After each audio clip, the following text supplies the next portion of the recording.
pengambilan roh nenek moyang. Itu pernah dilakukan pada masa kerajaan Kanjuruhan. Jadi di Malang itu dulu ada namanya kerajaan Kanjuruhan. Itu kira-kira tahun 760. Nah, pada waktu itu namanya Prabu Gajayana, setelah meninggal 12 tahun ayahnya namanya Dewasima, itu dia mengadakan upacara. Jadi upacaranya disebut dengan upacara serada, yaitu memakai media topeng. Topengnya terbuat dari emas. Itu yang disebut dengan Sangyang Pusposariro kalau dulu.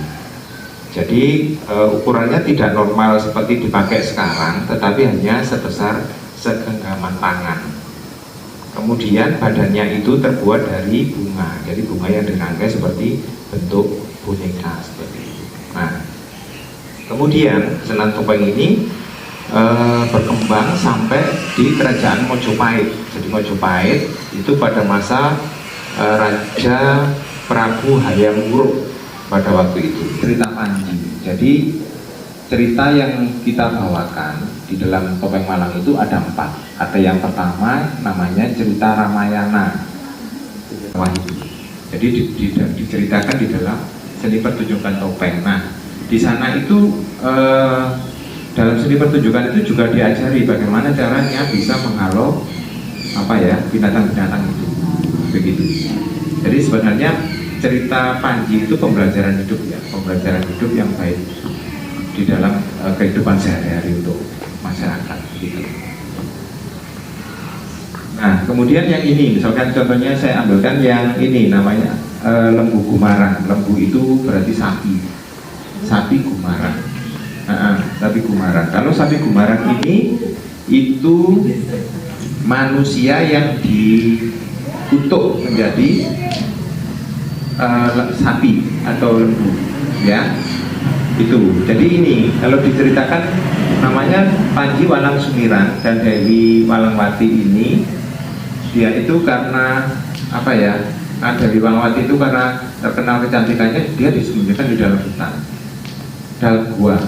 Kalau untuk membuat topeng kita hanya butuh kayu sepanjang ini, hanya panjangnya 22. Jadi 22 cm, kemudian lebar garis tengahnya ini hanya butuh 20 cm. Jadi satu lingkaran ini menjadi 2 topeng. Begitu. Kemudian yang pertama kita bentuk menjadi segitiga seperti ini. Segitiga seperti ini. Kemudian yang ketiga ada kita pertama membuat hidung dulu karena posisinya dia paling tinggi. Setelah hidung memberi tempat untuk mata dan mulutnya.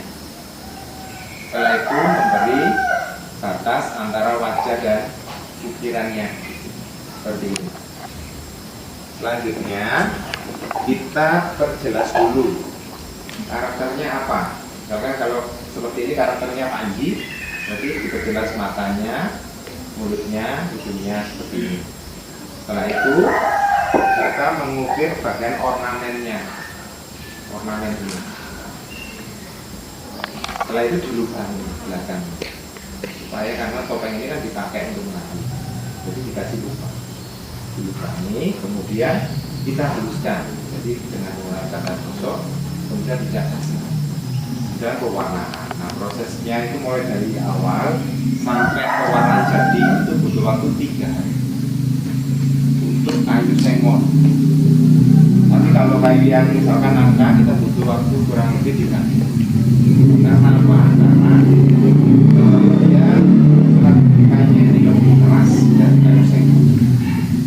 Saya akan cerita tentang mulai awal dulu ya. Awal itu silsilah sampai ke mengapa kok sampai ke Asmoroman begitu.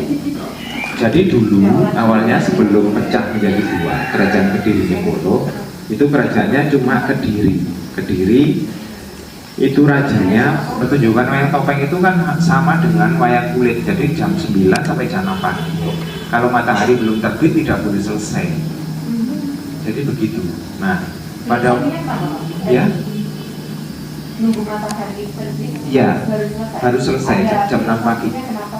memang aturannya dulu pertunjukannya namanya semalam suntuk Bu. Jadi memang harus sampai pagi, sampai suntuk, jadi malamnya sampai habis, sampai mataharinya kelihatan itu baru boleh.